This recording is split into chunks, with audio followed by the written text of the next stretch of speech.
Bien, salut à tous. Pourquoi arrêter d'en parler en fait de cet épisode où il y a eu ce vent de fraîcheur qui est venu avec le père Jacques de Saint-Joseph et le frère Arnaud. Je remets le sujet sur la table parce que en fait en vérité ne pas en parler c'est faire le jeu de ceux qui ont voulu le faire taire et qui y sont arrivés. Et c'est ce que j'ai voulu montrer déjà à certaines reprises. Et là, je vais en parler encore plus spécifiquement en incluant les deux en même temps, c'est-à-dire le père Jacques et le frère Arnaud. Avant de commencer, je tiens à dire deux choses par rapport à ces deux personnes, ces deux frères en religion.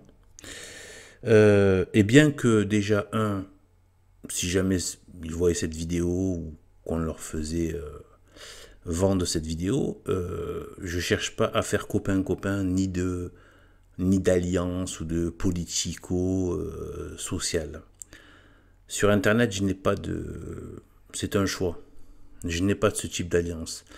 Moi, je n'ai que des relations personnelles. Et c'est extrêmement filtré.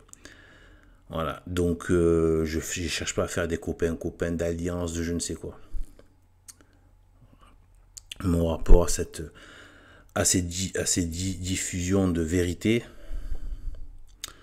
de réalité aussi, que je traite sur ma chaîne, elles sont un engagement personnel et je me méfie de tout type d'alliance, de type social, etc., surtout dans les domaines de la foi, de la religion, surtout dans un état de troupeaux dispersés, d'églises dispersées. D'églises, je veux dire, bien sûr, d'églises visibles, hein, dispersées. Ça, c'est la première chose. Ensuite, ces deux mêmes frères en religion et je trouve que c'est symptomatique, et je vais en parler, développent et poussent l'idée du grand monarque. La thèse du grand monarque, ou je sais pas trop comment l'appeler.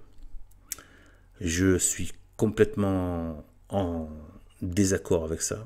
J'ai fait pas mal de vidéos. Vous pouvez retrouver ma vidéo, notamment où je suis, je pense que celle qui synthétise le mieux, c'est celle où je suis en t-shirt verte dans une voiture.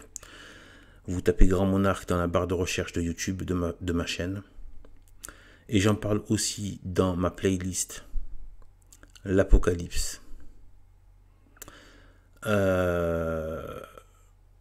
Mais le sujet qui nous concerne ici, c'est la Terre plate.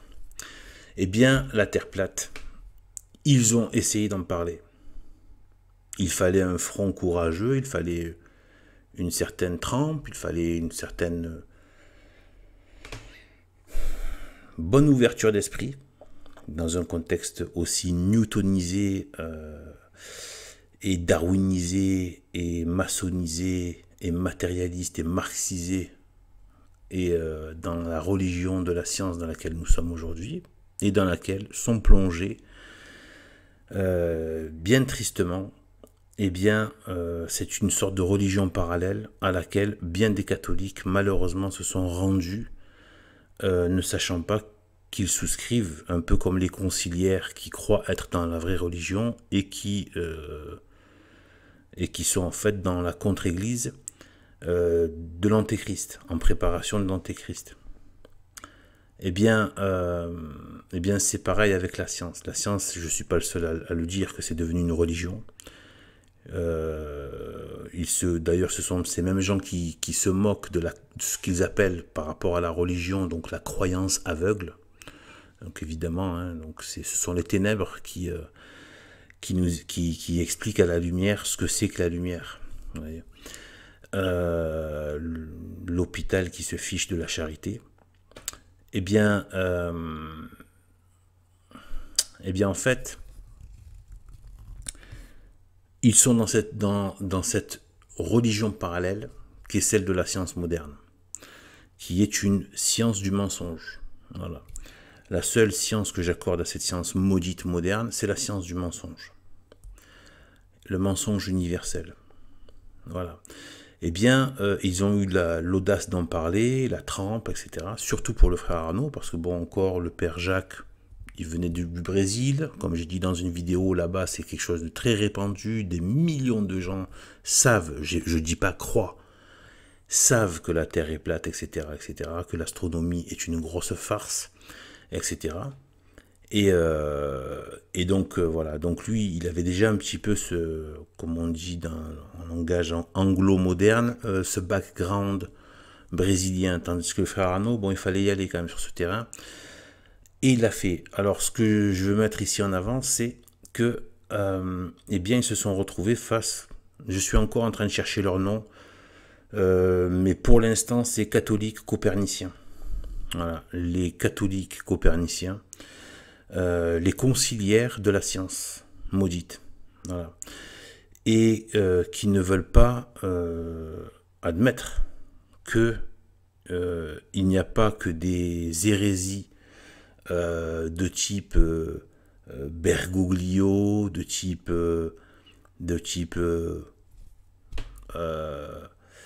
eh bien tout ce qu'on attribue à Vatican II.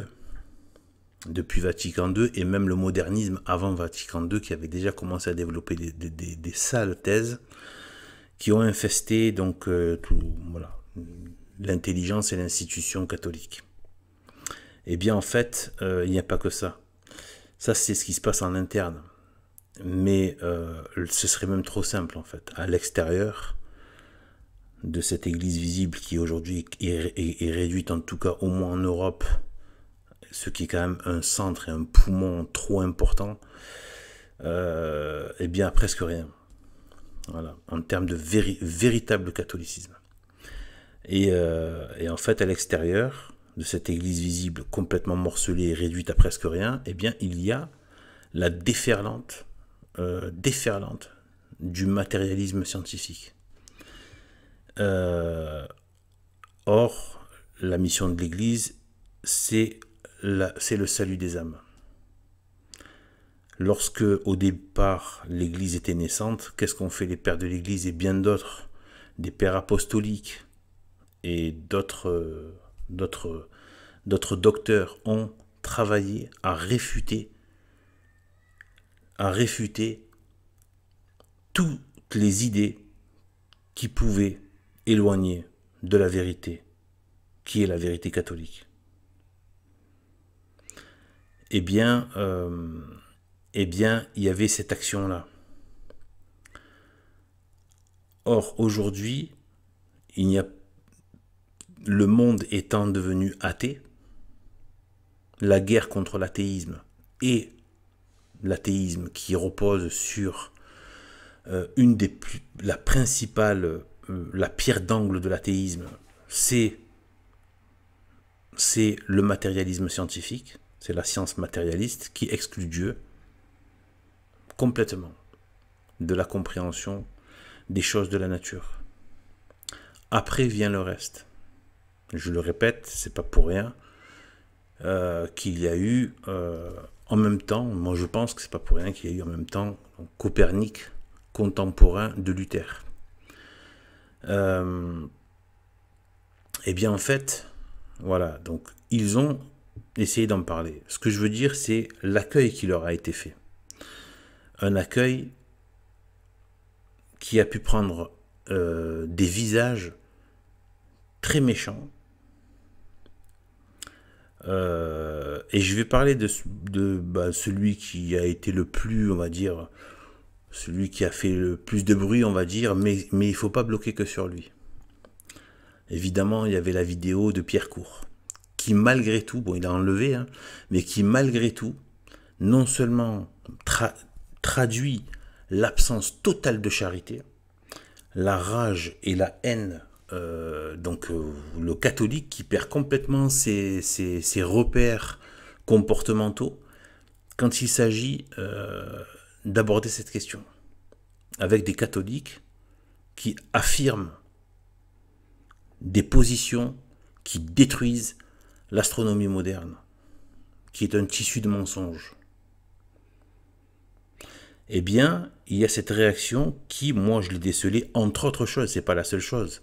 Mais il y a aussi une certaine mentalité bourgeoise qui n'a pas du tout intérêt et qui aime bien être en harmonie avec le monde. Si on peut appeler ça une harmonie, il n'y a jamais d'harmonie dans le monde, mais en bonne affaire, en bon arrangement avec le monde. Voilà. Surtout ne pas faire de vagues avec le monde au niveau des idées. Voilà, c'est se mettre à plat ventre sur tout ce qui est au niveau des idées. Et donc là, ces gens-là, plus, pas forcément que eux comme ça, parce que aujourd'hui toutes les classes ont été infestées, mais une bourgeoisie catholique, au fil des décennies, il ne faut pas regarder que celle qu'il y a maintenant, qui est d'ailleurs presque inexistante maintenant, presque, qui n'a pas fait le travail, du paragraphe 77 du Pachendi, qui n'a pas fait le boulot. Et donc, quand il y a des gens qui viennent faire le boulot, avec leurs petits moyens, certes, mais ce sont des gueux qu'il est encore plus facile de pourrir socialement. Parce que, machin, pas de diplôme, etc., pas de, soi-disant, pas des grands scientifiques, etc. Mais moi, je dis, où sont vos super scientifiques catholiques bourgeois qui font des écoles de scientifiques? Eh bien, en fait, ils sont copains comme cochons avec les loges maçonniques. C'est ça la réalité. La réalité, c'est qu'une fois qu'ils ont fait leurs études maudites dans des universités maudites tenues par des loges maudites, eh bien, qu'est-ce qui se passe? Ils ont appris les leçons de l'ennemi. Et cet ennemi leur donne à manger. Et leur dit comment se comporter socialement. Donc tout catholique qui se présente dans des cercles privés, il n'ouvrira pas la bouche sur les questions de science. Donc à quoi ça sert d'avoir un savant muet, un savant à plat ventre face aux mensonges? Et quand il y a des gens du peuple qui osent parler, qui, avec les moyens dont on dispose, la logique, notre raisonnement, etc., on se fait mépriser comme du poisson pourri. Et je trouve ça dommage, donc forcément que, eh bien, le père Jacques et le frère Arnaud, eh bien, en fait, ont reculé. Ils ont arrêté d'en parler. Ils ont bien compris le message. Ils se sont fait pourrir sur Internet par des catholiques. Ont dû se joindre aussi on a pu voir dans des commentaires quelques athées qui rôdent par ici ou quelques gens du système, mais le fer de lance, ce sont des catholiques qui perdent toute forme de charité, toute même décence au point de pourrir la réputation publiquement de gens, etc. Eh bien, c'était ça qui s'est passé. Et je ne veux pas parler simplement de celle qu'a faite Pierre Court, même si elle était particulièrement mauvaise et cinglante. Et donc, en fait, je ne veux pas parler que de lui, parce que ça, c'est un peu la face émergée, la partie émergée de l'iceberg. Il y a des tas de prêtres, il y a des tas de prêtres, donc coperniciens, bien soumis à la pseudo-science moderne, bien soumis, mais pas que. Donc certains avec une bonne petite mentalité bourgeoise, et d'autres, et d'autres aussi, hein, qui ont travaillé dans l'ombre et qui poussent certains à prendre des positions.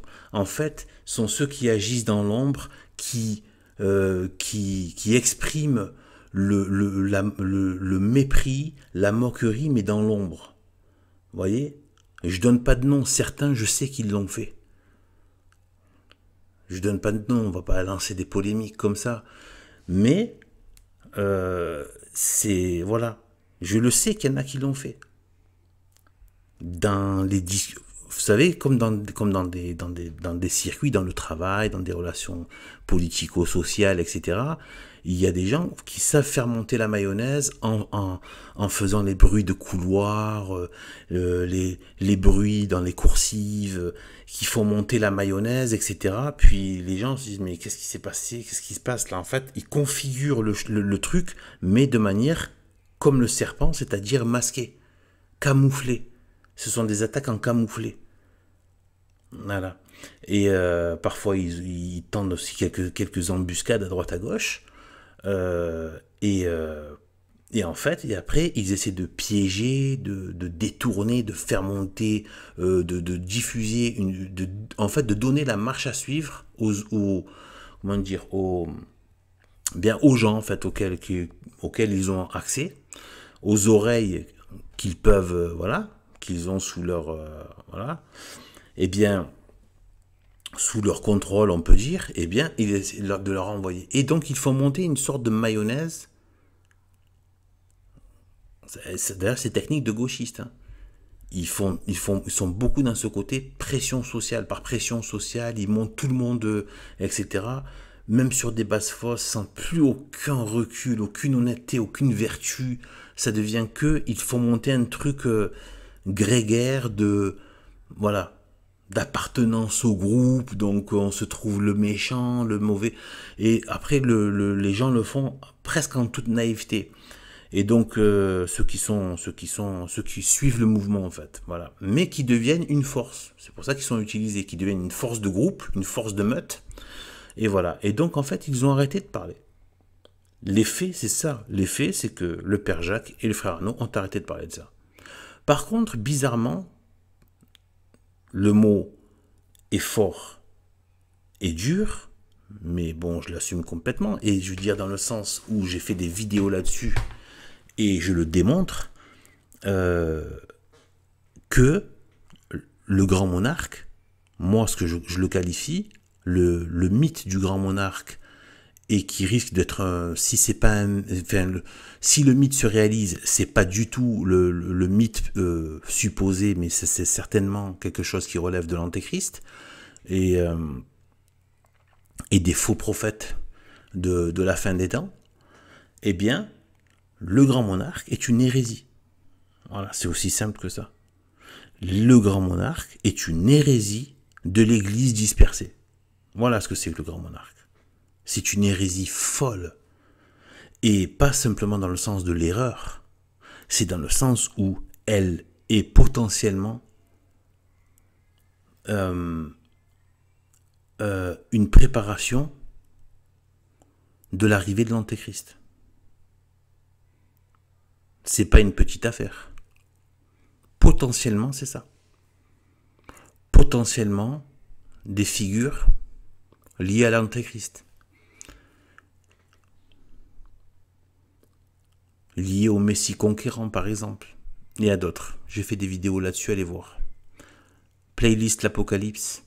Et la vidéo où je parle carrément du grand monarque, où je suis dans une voiture verte. Dans une voiture avec un tricot vert. C'est moi qui ai le tricot vert, pas la voiture. Et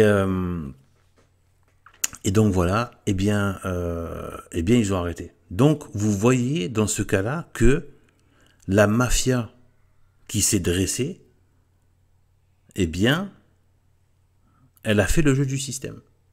Elle a fait le même jeu que la NASA, que les pédants des universités, etc. Les menteurs pseudo-scientifiques, les experts à la mort moelle-neu, etc., etc.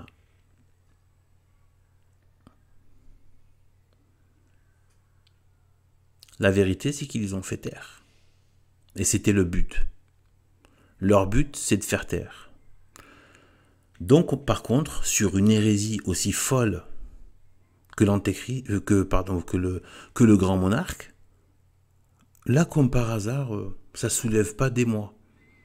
Hein, parce que c'est aussi un délire de bourgeois, ça, de bourgeois catholiques. Il y a beaucoup de bourgeois catholiques qui sont dans un délire, le puits du fou, qui sont dans une espèce de fantasme de l'aristocratie, etc. et tout, et qui sont complètement à côté de la plaque, qui oublient qu'avant que Jeanne d'Arc avant qu'il y ait une question de roi, il y avait une question de catholicisme. Je répète ça, c'est très important. Dieu a promis les choses de la terre après qu'on ait demandé et donc on ait mérité les choses du ciel.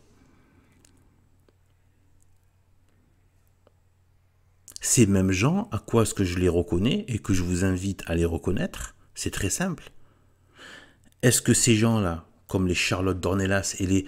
Elle, en fait, quand je parle de elle, c'est pas simplement le côté que elle, au niveau... En fait, c'est tout ce qu'elle incarne, un peu ce petit monde de Villiers, tout ça, là. Vous savez, Eugénie Bastier, Boulevard Voltaire, d'ailleurs, en plus, qui s'appelle Boulevard Voltaire, vous vous rendez compte, qui en plus se présume catholique, quoi. Enfin, c'est catastrophique. C'est pourquoi Boulevard de l'Antéchrist aussi, pourquoi pas. En plus, il a été considéré comme étant une des préfigurations de l'Antéchrist par certaines intelligences catholiques. Eh bien, donc voilà, donc c'est tout ce petit monde-là, un petit délire autour de l'aristocratie, mais eux, en fait, ils voient plus l'aristocratie que le catholicisme qui va avec. La ferveur catholique, l'âme catholique, la ferveur catholique qui préfère un empire de pauvres catholiques. Mais c'est pas vrai. De toute façon, ils viennent toujours à la prospérité parce que ça fait partie des choses. Mais un royaume de pauvres catholiques, de pauvres catholiques, et, si je puis me permettre, une sorte de paradis terrestre par rapport à Babylone et les grandes villes de l'opulence de ceux qui veulent le monde et non pas le Christ. Leur richesse est maudite. Ils peuvent créer tous les royaumes, les empires qu'ils veulent. Ces empires sentent la mort, la laideur, la méchanceté, l'avilissement, etc. C'est d'abord le catholicisme. Pur, dur, strict. Dur dans le bon sens du terme, ferme. Fervent, aimant, etc. Or, ces gens, c'est là qu'on voit leur côté pharisien, sadducéen, c'est que, en fait, c'est le royaume temporel qui les intéresse. C'est pas d'être dans la vie surnaturelle de la foi catholique. Et je ne suis pas un anti-classe sociale supérieure. Bien au contraire, moi je suis quelqu'un de droite traditionnelle. C'est très bien, c'est naturel qu'il y ait des castes même sociales, il n'y a pas de problème. Personnellement, j'en ai strictement rien à faire, ça ne me ressemble pas. Vous me donnez des charges publiques, je pars en courant. C'est pas moi, je ne sais pas faire. Je n'en ai rien à faire. Je suis bien content qu'il y ait des gens qui ont des carrures comme ça pour s'en occuper. J'en ai strictement rien à faire. Mais par contre, ces gens-là, dans l'équation politico-sociale, ils sont censés travailler pour Dieu. Ils ne sont pas censés se taper un délire de caste ou un délire de classe sociale.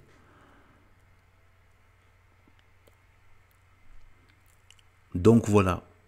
Eh bien, moi je veux juste un petit peu leur réchauffer le cœur et leur dire que c'est bien d'en parler, c'est bien d'attaquer cette science maudite. Ils ont le paragraphe 77 du Pachendi de Saint-Pédis pour se conforter dans leur cœur et savoir qu'ils ont tenté un bon combat et que il faut pas désespérer. Ça peut, et puis si ça vient jamais, c'est pas vrai, c'est pas grave. Voilà, si ça vient jamais, ça veut dire que la Providence ne veut pas que ce sujet perce parce que les gens méritent cet aveuglement et puis voilà, c'est pas grave. Mais l'essentiel, c'est que nous, dans nos œuvres, on ait fait ce qu'il fallait faire, comme disait Saint Paul, de mener le bon combat. Et